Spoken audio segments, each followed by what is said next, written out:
क्या गांधीवाद, लोहियावाद, अंबेडकरवाद, पेरियारवाद, समाजवाद, साम्यवाद महज एक जुमला है?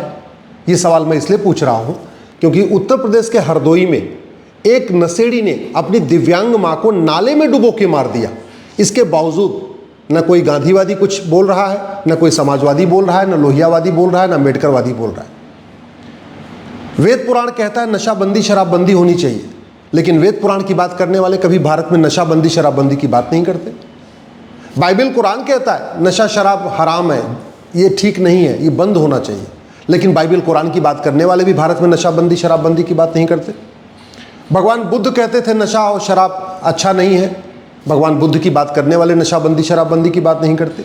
भगवान महावीर तो नशा शराब के घोर विरोधी थे, लेकिन कोई भी जैन मुनि नशाबंदी, शराबबंदी की बात नहीं कर रहा है। इसी तरीके जो हमारे सिखों के गुरु थे, गुरु गोविंद सिंह जी, गुरु तेग बहादुर, उन्होंने कहा नशाबंदी, शराबबंदी होनी चाहिए। ये हमारे समाज को बर्बाद करता है और व्यक्ति को भी बर्बाद कर देता है। कोई सिखों का जो हमारे जो सिख गुरु हैं, जो ग्रंथी हैं, वो भी भारत में नशाबंदी, शराबबंदी की बात नहीं करते। गांधी जी तो इसके बहुत ही विरोध में थे। वो कहते थे अगर भारत की संस्कृति को वापस पुनः स्थापित करना है तो नशाबंदी, शराबबंदी होनी चाहिए। बाबा साहब अम्बेडकर भी इसके खिलाफ थे और इसीलिए भारत के संविधान में आर्टिकल 47 आया। जो आर्टिकल 47 आया है 3 व्यक्तियों के कारण आया। ये गांधी जी के कारण आया, वो कहते थे भारत में नशाबंदी, शराबबंदी होनी चाहिए। बाबा साहब अम्बेडकर कहते थे दलितों का उत्थान तभी होगा जब नशाबंदी, शराबबंदी होगी। आदिवासियों का उत्थान तभी होगा जब नशाबंदी, शराबबंदी होगी। लोहिया जी का भी यही कहना था। संविधान का ये आर्टिकल 47 इकलौता ऐसा आर्टिकल है कि जब इस पर चर्चा हुई तो किसी ने इसका विरोध ही नहीं किया। ऐसे बहुत सारे प्रावधान हैं जिस पे वोटिंग हुई, डिस्कशन हुआ, कुछ लोगों ने समर्थन किया, कुछ लोगों ने विरोध किया, लेकिन आर्टिकल 47 जो नशाबंदी, शराबबंदी की बात करता है, इस पे सभी संविधान निर्माता एक मत थे। ऐसा आर्टिकल है जिस पे सब लोग सहमत थे। सबका कहना था कि नहीं, जब देश स्वतंत्र हो चुका है, संविधान लागू होगा तो हम भारत में नशाबंदी, शराबबंदी करेंगे। संविधान की शपथ लेने वाले लेकिन इसकी बात ही नहीं करते। तो मेरा इसलिए कहता हूँ कि कई बार तो ऐसे लगता है कि अंबेडकरवाद, लोहियावाद, पेरियारवाद, संविधानवाद महज एक जुमला है। अंतिम लक्ष्य है सत्ता, सत्ता से पैसा, पैसा से सत्ता, सत्ता से पैसा। आर्टिकल 47 कहता है नशाबंदी, शराबबंदी करो, फिर भी संविधान की शपथ लेने वाले माननीय सुप्रीम कोर्ट के जज, माननीय हाई कोर्ट के जज कभी नहीं कहते आर्टिकल 47 लागू करो। संविधान का आर्टिकल 47 कहता है नशाबंदी, शराबबंदी होनी चाहिए, लेकिन कोई सांसद, विधायक, मंत्री कभी कहता ही नहीं है कि हाँ आर्टिकल 47 भारत में लागू होना चाहिए। और नतीजा क्या है? आदिवासी परिवार बर्बाद हो रहे हैं, पिछड़ों के परिवार बर्बाद हो रहे हैं, अगड़ों के परिवार भी बर्बाद हो रहे हैं, ब्राह्मणों के परिवार भी बर्बाद हो रहे हैं, मुस्लिम्स परिवार भी बर्बाद हो रहे हैं, सिखों के भी परिवार बर्बाद हो रहे हैं, सब बर्बाद होते जा रहे हैं। लेकिन कोई भी नेता, अभिनेता, लेखक, बुद्धिजीवी, पत्रकार, कलमकार, यूट्यूबर आर्टिकल 47 लागू करने की मांग ही नहीं कर रहा है। छोटी छोटी बच्चियों के साथ जो बलात्कार हो रहा है, ये नशा और नशेड़ी कर रहे हैं, शराबी कर रहे हैं। सबसे ज़्यादा रोड एक्सीडेंट का जो रूट काज है वो शराब पी के गाड़ी चलाना है। और हो क्या रहा है? सड़क के एक तरफ लिखा हुआ है शराब पी के गाड़ी न चलाएं, और उसी की दूसरी तरफ शराब का ठेका खुला हुआ है। कहीं देसी शराब का ठेका खुला हुआ है, कहीं अंग्रेजी मॉडल वाइन शॉप खुला हुआ है। मैं तो कई बार हाईवे के ऊपर जाता हूँ, देखता हूँ एक जगह बोर्ड लगा रहेगा शराब पी के गाड़ी चलाना अपराध है। थोड़ी दूर आगे जाइए, लिखा रहता है यहाँ पे अंग्रेजी शराब मिलती है। तो एक सरकार का एक डिपार्टमेंट कहता है कि नशा शराब पी के गाड़ी न चलाएं, और दूसरा डिपार्टमेंट शराब के ठेके खुलवा रहा है। भारत में इस समय प्रतिदिन हजारों बहन बेटियां इस नशे के शिकार हो रही हैं, नशेड़ियों का शिकार हो रही हैं। ये आज ये कोई पहली घटना नहीं। हरदोई में नशेड़ी ने अपनी माँ को मारा, राजस्थान में आ चुकी है ऐसी घटना, हरियाणा में आ चुकी है, बिहार में आ चुकी है। भारत के लाखों माँ बाप नशेड़ी बेटों से परेशान हैं। भारत की लाखों बहन बेटियां नशेड़ी पतियों से परेशान हैं। भारत के लाखों बच्चे नशेड़ी बाप से परेशान हैं। इसके बावजूद, और संविधान का आर्टिकल 47 कहता है नशाबंदी, शराबबंदी होनी चाहिए, इसके बावजूद न संसद में इसके ऊपर चर्चा होती है, न विधानसभा में इस पर चर्चा होती है। न कोई धर्मगुरु कहता आर्टिकल 47 लागू करो, न कोई मौलवी कहता आर्टिकल 47 लागू करो, न कोई पादरी कहता आर्टिकल 47 लागू करो, न कोई गांधीवादी, समाजवादी नेता कहता आर्टिकल 47 लागू करो, न अम्बेडकरवादी, संविधानवादी कहता है आर्टिकल 47 लागू करो, न कोई मठाधीश कह रहे हैं आर्टिकल 47 लागू करो।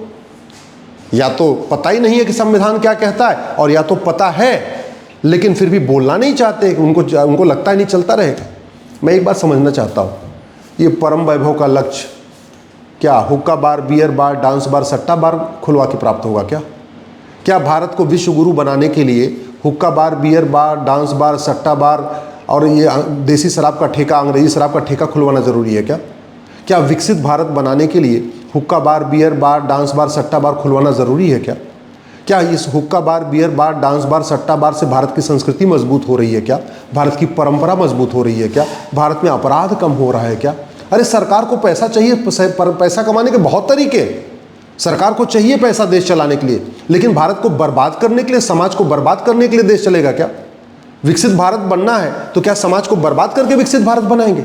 हुक्का बार, बियर बार, डांस बार, सट्टा बार खुलवा के विकसित भारत बनाएंगे? क्या करेंगे हम?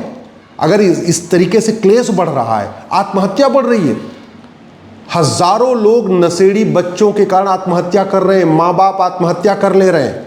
ये एक तो खबर आ गई हरदोई की, ऐसी खबरें, सारी खबरें आती नहीं है, कुछ खबरें आ जाती हैं, हाईलाइट हो जाती है, बाकी खबरें नहीं आ रही। आदिवासियों के उत्थान तभी होगा जब नशाबंदी शराबबंदी होगी। दलितों का उत्थान तभी होगा जब नशाबंदी शराबबंदी होगी। पिछड़ों का उत्थान तभी होगा जब नशाबंदी शराबबंदी होगी। दुर्भाग्य देखिए, न कोई दलित नेता कह रहा है हम नशाबंदी शराबबंदी करो, न कोई पिछड़ों का नेता कह रहा है नशाबंदी शराबबंदी करो, न कोई अगड़ों का नेता कह रहा है नशाबंदी शराबबंदी करो। सब अपनी अपनी दुकान चला रहे हैं। आज मुझे एक पॉलिटिकल पार्टी बताइए जिसने एक प्रस्ताव पास किया हो अपने नेशनल काउंसिल की मीटिंग में या अपने जनरल असेंबली मीटिंग में कि हाँ भारत में आर्टिकल 47 लागू होना चाहिए। कोई एक व्यक्ति बताइए जो संविधान की बात करता हो और उसने कहा हो कि आर्टिकल 47 लागू करिए। कोई एक व्यक्ति बताइए जो बार बार बाबा साहब अम्बेडकर की बात करता हो और गांधी जी की बात करता हो, उसने एक बार कहा हो हाँ भारत में नशाबंदी शराबबंदी होनी चाहिए, आर्टिकल 47 लागू होना चाहिए। जहाँ तक बात है सरकार के खजाने की, तो जीडीपी, अगर हम नशे का कारोबार बढ़ा के जीडीपी बढ़ाएंगे तो देश बढ़ेगा नहीं, देश बर्बादी की तरफ जाएगा। और दूसरी बात, नशाबंदी शराबबंदी करना कोई नामुमकिन नहीं है, ये कोई लाइलाज समस्या नहीं है। सिंगापुर में नशे का नामो निशान नहीं है। भारत में इसलिए नशे का कारोबार चल रहा है, हमारा कानून सड़ा हुआ है, हमारी न्यायिक व्यवस्था सड़ी हुई है।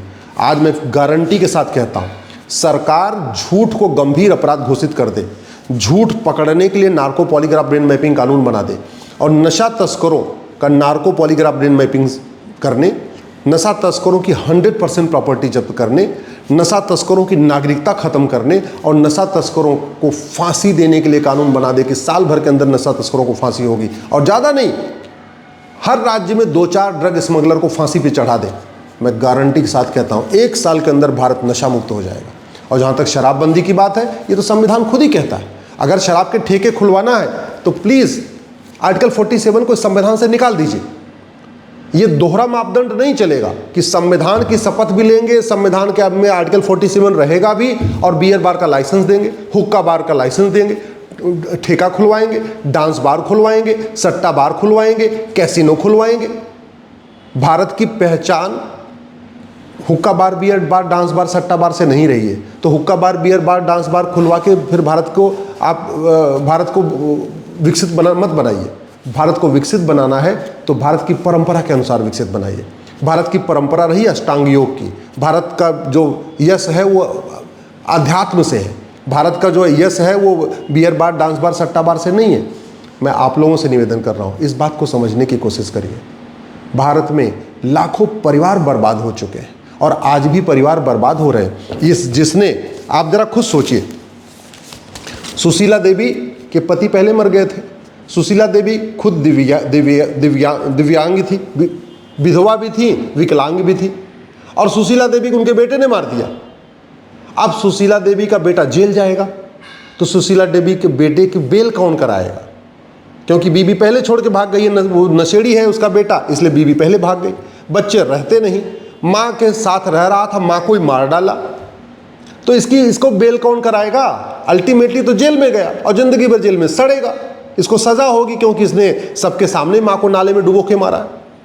ऐसे लाखों परिवार बर्बाद हो रहे हैं, हर साल लाखों परिवार बर्बाद हो रहे हैं। दुर्भाग्य इस बात का है कि इस देश में दुनिया भर की बातें होंगी, खूब बातें होंगी, लेकिन आर्टिकल 47 लागू करने की बात नहीं होगी। इसलिए मैं आपसे निवेदन कर रहा हूँ, इस वीडियो को अधिक से अधिक शेयर करिए। सांसदों, विधायकों से अब सवाल करना शुरू करिए।